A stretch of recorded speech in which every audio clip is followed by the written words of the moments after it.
संपत और शेखर दो अच्छे दोस्त थे जो हरि नारायण गांव में रहते थे। संपत अमीर था लेकिन था कंजूस, जबकि शेखर गरीब था लेकिन था बड़ा दयालु। शेखर हर तरह से दूसरों की मदद करता था। ऐसे ही एक दिन वो एक संत को खाना खिला रहा होता है। भगवान खिलाने वाले का भला करे, मांगो जो भी चाहो। सब कुछ है स्वामी, हम और क्या कामना कर सकते हैं। उसे संतुष्ट देखकर मुनि को बहुत प्रसन्नता हुई। एक दिन संपत शेखर के घर आया। चलो हम दोनों मिलकर एक चॉकलेट कंपनी शुरू करें, लेकिन निवेश करने के लिए मेरे पास एक भी पैसा नहीं। मैं रखूंगा निवेश का ध्यान, तुम केवल चॉकलेट को बेचने का काम करना। जो भी लाभ होगा उसे समान रूप से बांट लेंगे। इस तरह वो दोनों मिलकर एक चॉकलेट फर्म शुरू करते हैं। संपत दफ्तर में बैठता है और दूसरी तरफ शेखर चॉकलेट को बैग में ले जाकर पूरे शहर में बेचता है। थोड़ी दूर जाने के बाद एक दुकानदार शेखर को बुलाता है। शेखर उसके पास जाता है। तुम ही हो वो जो इधर उधर फेरी लगाते हुए चॉकलेट बेच रहे हो? यहाँ आसपास कई बच्चे हमसे तुम्हारी वाली चॉकलेट मांगते हैं। हाँ, तो हम आपकी दुकान में चॉकलेट सप्लाई कर सकते हैं। अच्छा, तो मेरा फोन नंबर ले लो। हाँ, आप फोन नंबर दे दीजिए। वो दफ्तर में सुमंत को सारी बात बताता है और वो दुकानदार से बात कर लेता है। जैसे जैसे दिन बीतते हैं, चॉकलेट कंपनी का नाम काफी मशहूर हो जाता है और धीरे धीरे कारोबार बढ़ता रहता है। फिर आता है लाभ बांटने का दिन। मैं अपने प्रॉफिट का आधा हिस्सा शेखर को क्यों दूं? उसने किया क्या है? ये तो मैं ही हूँ जिसने सब कुछ संभाला है। संपत के अंदर लालच आ जाता है और इस तरह वो लाभ बांटने के मामले में शेखर के साथ बहस करने लगता है।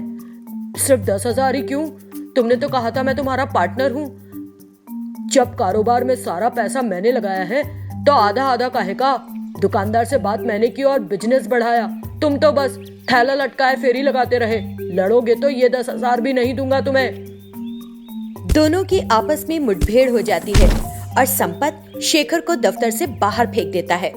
वो दुखी होकर घर पहुंचता है और उसकी पत्नी उसे ढांढस बंधाने की कोशिश करती है। तभी वही कुछ देर बाद स्वामी उनके घर आते हैं। वो उन्हें भोजन कराता है। स्वामी देखते हैं कि वो किसी बात से बहुत परेशान हैं। वो उससे सवाल करते हैं और सच्चाई का पता लगता है।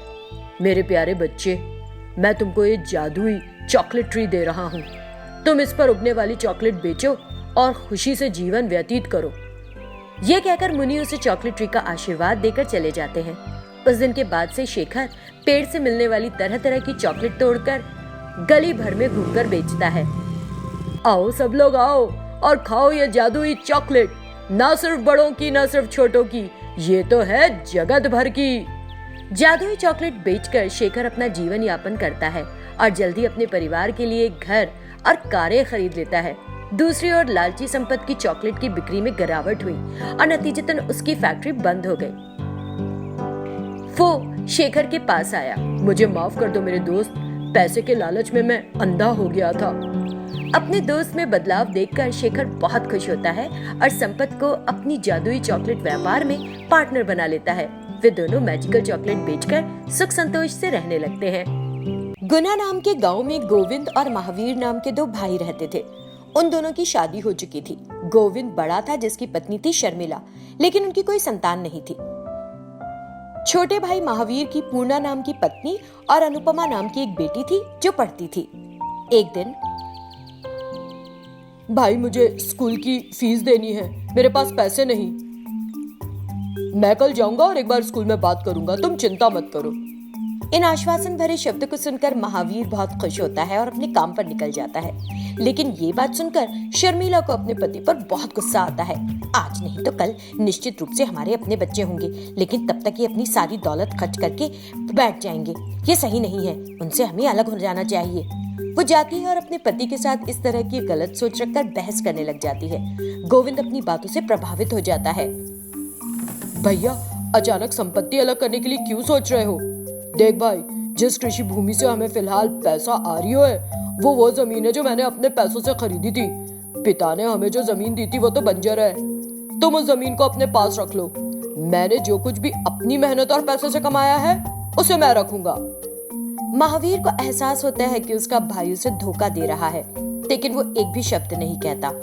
फिर वो अपने परिवार को उस घर से बाहर लाकर एक झोपड़ी में रहने लगता है। जो भूमि दी गई है उसे जोता जा सकता है ना जी। वो बंजर भूमि है पूर्णा, कुछ नहीं किया जा सकता। लेकिन हम उसे ऐसे तो नहीं छोड़ सकते, एक बार हल चलाकर तो देखिए ना। महावीर उधार मवेशियों को लेकर हल जोड़कर उस जमीन को जोतने की कोशिश करता है। दूसरी ओर उसके ना होने से गोविंद अपनी भूमि को ठीक से नहीं जोत पाता और उसके खेत में बेकार के पौधे पनपने लगते हैं। पूर्णा, तुमने जैसा कहा था मैंने उस जमीन को जोता, लेकिन एक भी पौधा नहीं पनपा। बताओ अब क्या करें? उनकी बेटी अनुपमा जो पड़ोसी के घर से आती है, चॉकलेट खा रही होती है। पूर्णा उसे इस बारे में पूछने लगती है। आज मेरी दोस्त नीचे का जन्मदिन था, उसने दी मुझे ये चॉकलेट। महावीर और पूर्णा फिर से अपनी बातों में खो जाते हैं। तभी उनकी बेटी, पापा मैंने पढ़ा है कि अगर हम 1 रुपए के पुराने सिक्के को जमीन में बोएंगे तो वो 1000 रुपए का पौधा उगाएगा। तो क्या हमें भी हमारी बिटिया के कहने पर 1 रुपए का पुराना सिक्का बोना चाहिए? हाँ बोलो। नहीं, कोई भी जमीन में चॉकलेट नहीं बोता, हम बोएंगे। हमें ढेर सारी चॉकलेट्स मिलेगी, कुछ को हम खाएंगे और कुछ को बेचकर पैसा कमाएंगे और हम आराम से रहेंगे खुश होकर। महावीर अपनी बेटी की मासूमियत को निरखता है और कुछ चॉकलेट को अपने खेत में बीज के रूप में बोता है। वो हर दिन आते हैं और मैदान में बदलाव देखना चाहते हैं, लेकिन कोई परिवर्तन नहीं होता। इससे वो उदास हो जाते हैं। एक बार एक स्वामी वहां से गुजरे। बाबू, मुझे प्यास लगी है, थोड़ा पानी दे दो। महावीर स्वामी को पानी देता है। स्वामी ने अपनी प्यास बुझाई और महावीर को देखा। चिंता मत करो प्यारे बेटे, तुम जो चाहोगे वही पाओगे। कुछ दिनों के बाद उन्हें अपने खेत में छोटे छोटे पौधे निकलते दिखाई देने लगते हैं। ऐसा होते देखकर महावीर बहुत खुश हो जाता है और उन पौधों को चख कर देखता है। वो तो बहुत जायकेदार थे और इसलिए महावीर उन्हें ठेले पर रखकर बेचने भी लगा। चॉकलेट बहुत जायकेदार थी, इसीलिए उसे खरीदने के लिए हर उम्र के लोग आ रहे थे।